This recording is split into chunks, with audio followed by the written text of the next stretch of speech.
अस्सलाम वालेकुम बच्चों, आज हम 10th क्लास केमिस्ट्री 20 चैप्टर का दूसरा टॉपिक यानी टैप वाटर और डिस्टिल वाटर में फ़र्क यानी उन दोनों का जो कंपैरेटिव स्टडी करेंगे यानी फ़र्क बयान करेंगे। तो आप सबसे गुजारिश है लेक्चर की तरफ जाने से पहले मेरे चैनल को सब्सक्राइब कर लें और अगर वीडियो अच्छी लगे तो बाकी दोस्तों के साथ भी शेयर करें ताकि ज़्यादा से ज़्यादा स्टूडेंट्स का फ़ायदा हो। तो बच्चों अब आते हैं टॉपिक की तरफ। टॉपिक है tap water and distil water. Tap water कौन सा होता है और डिस्टिल वाटर कौन सा होता है। तो पहले हम टैप वाटर की बात कर लेते हैं, उसके बाद हम डिस्टिल वाटर की बात करते हैं, यानी इन दोनों का कंपैरेटिव मुताला करते हैं, कंपैरेटिव स्टडी करते हैं। तो अब देखते हैं टैप वाटर कौन सा होता है। टैप वाटर की हम पहले डेफिनेशन करते हैं। A water supplies to our homes through pipeline are called tap water।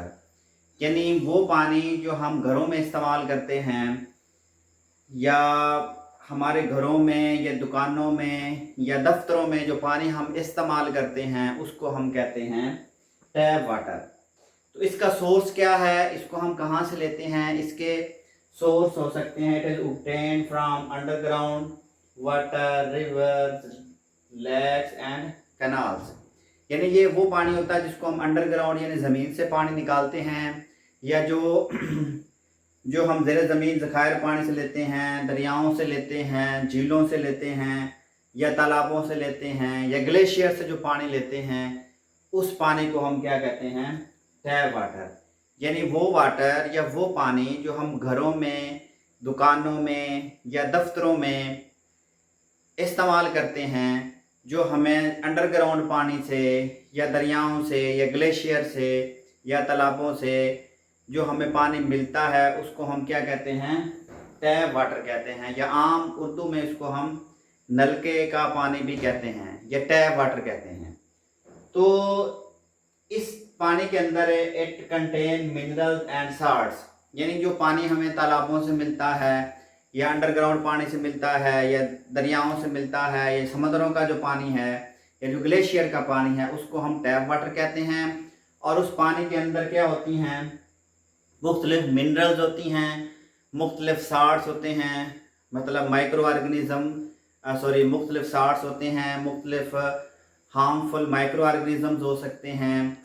और साल्ट्स में ये कैल्शियम, मैग्नीशियम, सोडियम और भी बहुत सारी साल्ट्स मिक्स होती हैं। तो उसके अलावा जो ये टैप वाटर है इसके अंदर माइक्रो ऑर्गेनिज़म्स हो सकते हैं जो हमारे लिए नुकसानदेह होते हैं।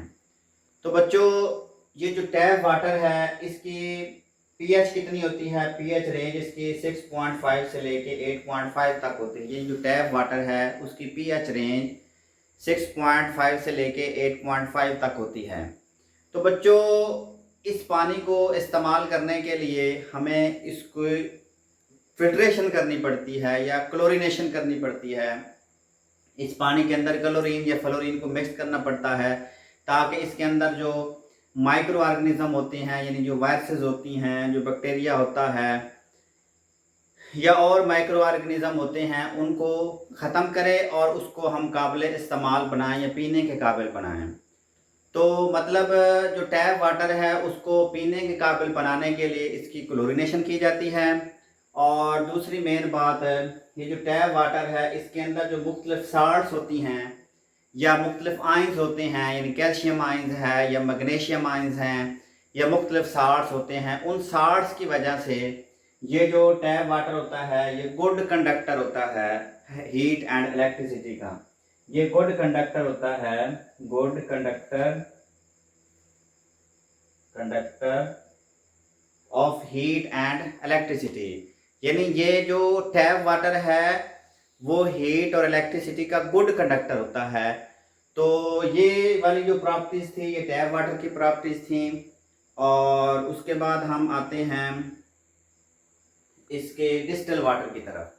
तो बच्चों डिस्टिल वाटर किसको कहते हैं। डिस्टिल वाटर हम यानी इसको आम तो डिस्टिल वाटर हम कहते हैं water obtained after the process of distillation. यानी वो पानी जो डिस्टिलेशन के प्रोसेस के बाद हमें मिलता है उसको हम क्या कहते हैं, डिस्टिल्ड वाटर कहते हैं। तो बच्चों ये प्योर वाटर होता है। प्योर वाटर यानी ओनली H2O होता है, यानी इसके अंदर सिर्फ H2O के मॉलिक्यूल होंगे, यानी हाइड्रोजन होगा या ऑक्सीजन होगी। इसके अलावा इसके अंदर कोई साल्ट्स नहीं होते, यानी साल्ट्स, उसके अलावा मिनरल्स, माइक्रो ऑर्गेनिजम्स और मुख्तलिफ तरह की इम्प्योरिटी से ये पाक होता है।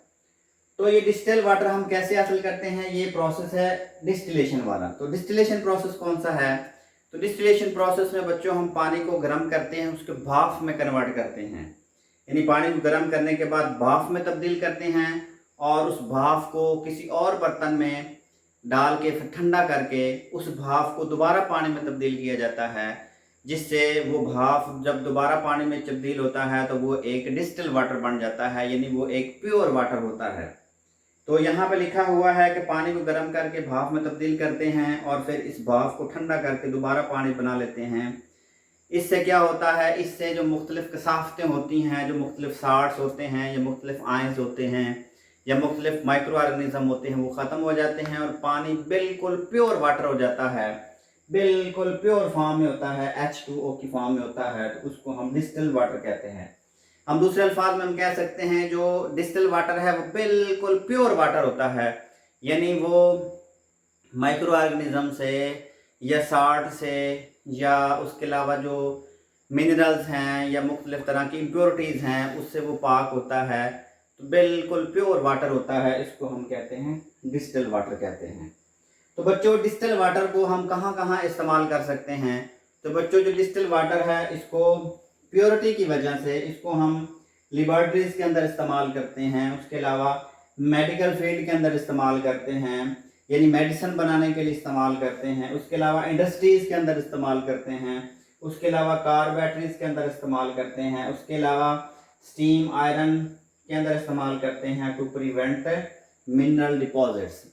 यानी प्योर होने की वजह से इसका बहुत ज़्यादा इस्तेमाल होता है लेबॉर्ट्रीज़ के अंदर, इंडस्ट्रीज़ के अंदर, उसके अलावा लेबॉर्ट्रीज़ के अंदर, इंडस्ट्रीज़ के अंदर, मेडिकल फील्ड्स के अंदर ये जो डिस्टिल वाटर है इसका बहुत ज़्यादा इस्तेमाल होता है। उसके बाद देखें इसकी पीएच रेंज कितनी है, इसकी पीएच रेंज 7 होती है, यानी बिल्कुल ये न्यूट्रल होता है, ना ये एसिडिक है ना या बेसिक है, बिल्कुल यानी 7 इसकी पीएच होती है।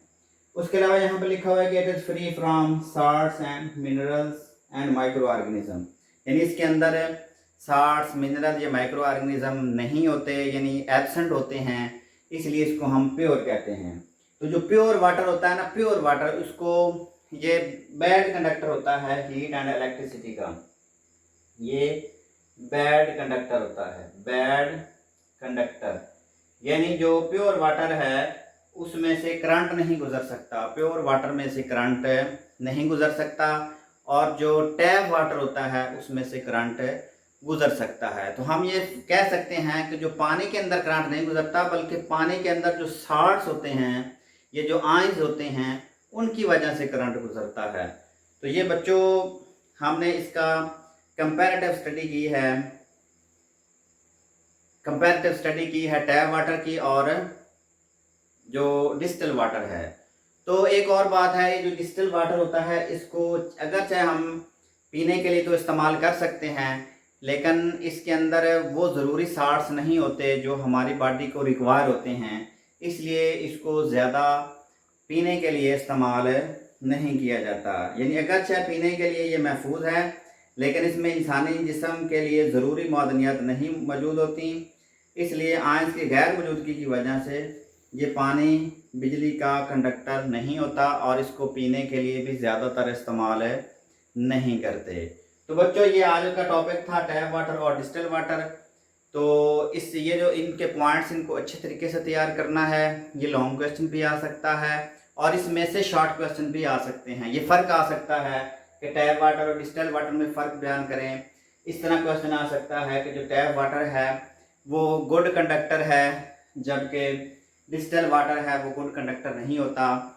और इस तरह भी क्वेश्चन आ सकता है कि जो डिस्टिल वाटर है उसको हम पीने के लिए इस्तेमाल क्यों नहीं करते। और ये यहाँ पे इसमें से ये क्वेश्चन आ सकता है कि जो टैप वाटर है उसको हम पीने के काबिल कैसे बनाते हैं, इसकी क्लोरीनेशन करते हैं या इसकी फ्लोरीनेशन करते हैं। इसमें से मुख्तलिफ तरह के शॉर्ट क्वेश्चन आ सकते हैं और ये पूरा का पूरा लॉन्ग क्वेश्चन आ सकता है, इसलिए इसको अच्छे तरीके से तैयार करना है। शुक्रिया।